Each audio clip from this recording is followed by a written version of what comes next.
Merci, Monsieur le Président. C'est un immense plaisir pour moi, chère assistance, de discuter avec vous ce cas clinique donc, et surtout de voir les attitudes thérapeutiques dans notre contexte et la prise en charge de la dyslipidémie. Donc, il s'agit d'un patient de 64 ans donc, qui est adressé par son médecin généraliste pour une consultation cardiologique. Donc, dans ses antécédents, on ne retient rien de particulier, et en particulier pas d'hérédité coronarienne familiale. Et il a comme facteur de risque cardiovasculaire un tabagisme chronique, 32 paquets années, une hypertension artérielle qui évolue depuis plus de 10 ans, qui est traitée par une inhibitocastique et une dyslipidémie. Ce patient a été traité par l'amlodipine et une statine, qu'on ne sait pas exactement quel type de statine, mais le patient avait une mauvaise tolérance, donc il avait arrêté à cause de myalgie. Donc dans ses antécédents familiaux, on ne retient rien de particulier.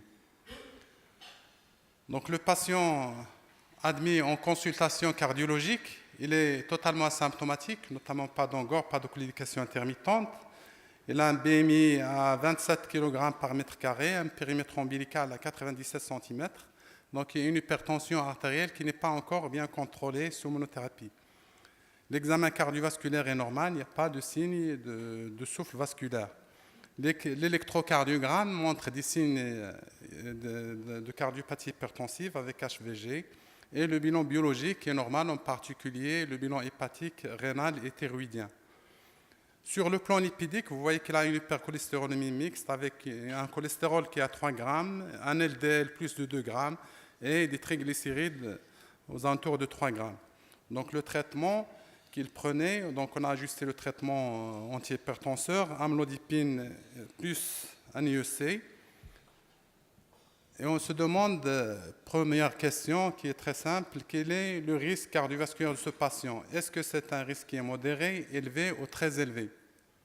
Donc en raison de l'absence d'application, qui est pour modéré? Personne.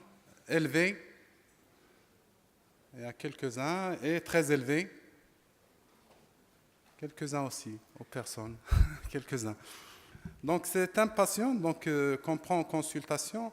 Donc quand on s'applique à ce chart de l'Européen, donc on voit que c'est un risque qui est quand même très élevé. Donc puisque vous voyez donc sur ce tableau, donc le risque à 10 ans est très élevé chez ce patient puisqu'il a des triglycérides, des cholestérol qui est à 3 grammes. Donc c'est un sujet qui a plus de 60 ans, donc il a 64 ans. Et c'est un tabagique, donc il a le maximum de chances pour faire une coronaropathie.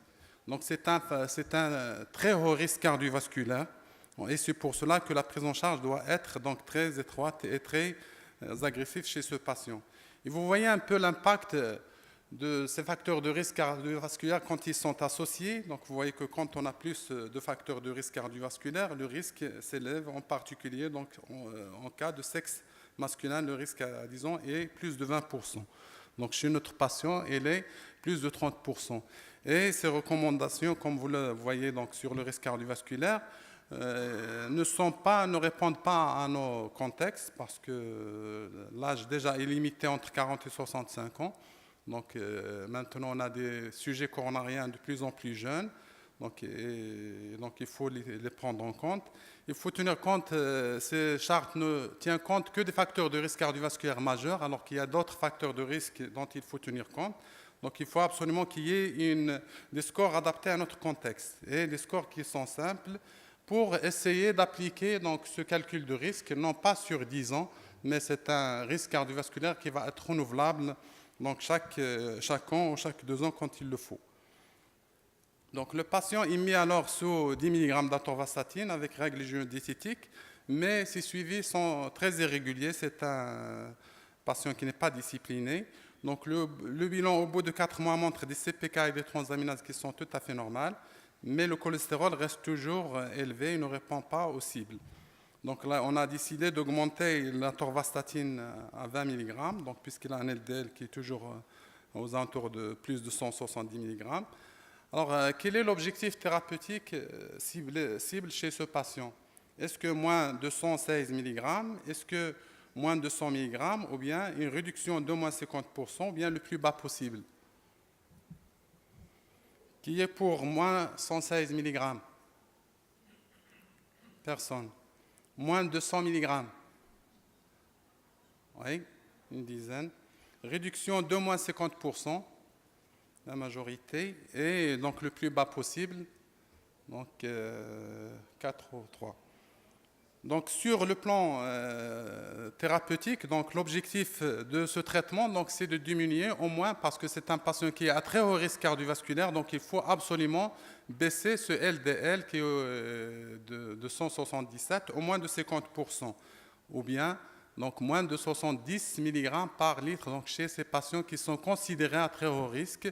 Mais sur le plan pratique, ce n'est pas toujours évident en raison de ces effets secondaires, en particulier myalgie, dont le patient souffrait avant. Et on ne sait pas l'association qu'il avait avant. Est-ce qu'un inhibiteur calcique avec de la simvastatine, donc qui est un produit qui va favoriser les myalgies, donc il faut faire toujours attention aux associations thérapeutiques avec les statines. Donc, quand on prend le risque cardiovasculaire le traitement en fonction du risque cardiovasculaire, on voit qu'il faut absolument commencer le traitement. Donc il n'y a pas lieu de laisser ce patient sans traitement, puisque ce patient il répond à cette case-là. Donc il faut absolument des mesures gynédiététiques et il faut également commencer un traitement par statine. Donc comme le disent les recommandations, donc vous avez very high risk, donc il faut viser moins de 70 mg par décilitre, ou réduction en moins de 50% du LDL de base. Donc surtout si le LDL est entre 70 et 135 mg. Un an plus tard, donc le patient a suivi quelques recommandations de son médecin traitant, donc il a arrêté le tabagisme, mais c'est un patient qui est devenu retraité, donc plus sédentaire, il ne fait plus de marche.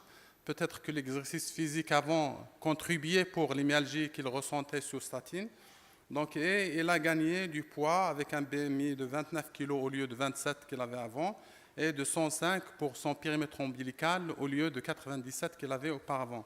Donc, il a gagné sur l'arrêt du tabac, donc, et le recul n'est pas encore suffisant pour faire disparaître le risque lié au tabagisme, mais il a gagné malheureusement un syndrome métabolique, donc qui est un pourvoyeur d'événements cardiovasculaires très importants. Donc le patient est admis dans un tableau de syndrome coronarien aigu ST positif, et le patient est mis sous amlodipine, ramipril, atorvastatine 20 mg. Il était sous les 3 traitements.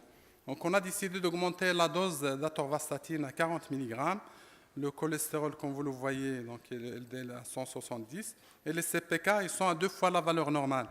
Donc, le patient ressent des myalgies encore d'intensité modérée, mais mal tolérées, donc toujours qu'il lie aux statines.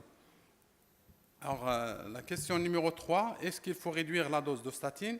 Réduire la dose de statine et ajouter les étimibes, ou garder la même dose de statine, ou bien augmenter la dose à 80 mg et surveiller les CPK, ou bien changer la torvastatine par un autre hypolipémion. Alors, qu'est-ce qui est pour la réduction de la dose de statine? Personne, très bien. Donc, la réduction de la dose de statine n'est pas recommandée parce qu'il n'y a pas de raison puisque les CPK sont uniquement 2 fois. Réduire la dose de statine et ajouter les étimibes, donc 2 ou 3 personnes. Garder la même dose de statine. Augmenter la dose de statine à 80 mg et surveiller les CPK. Donc, il y a 4 ou 5 personnes, oui. Changer atorvastatine par un autre hypolipémion. Personne. Donc le sondage...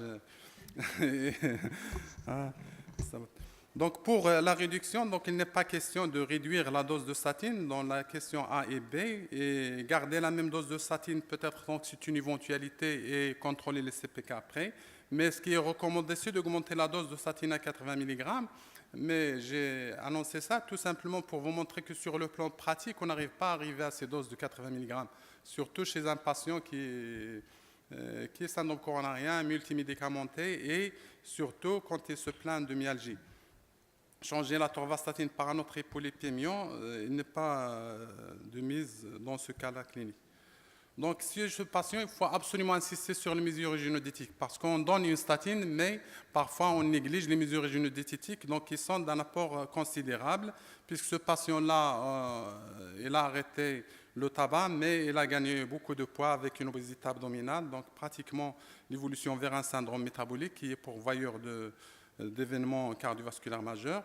Et les myalgies ne doivent pas être toujours amenées à l'arrêt de statine, parce que ces myalgies peuvent être, donc quand il n'y a pas de mouvement très important des CPK, plus de 4 fois la valeur normale, il n'est pas question de les arrêter, donc il faut absolument le continuer. Et parfois ajouter d'autres médicaments, en particulier de la vitamine D, s'il y a un déficit de vitamine D, parce qu'il y a des facteurs intercurrents donc, qui peuvent aggraver ces myalgies, en particulier déficit en magnésium et en vitamine D.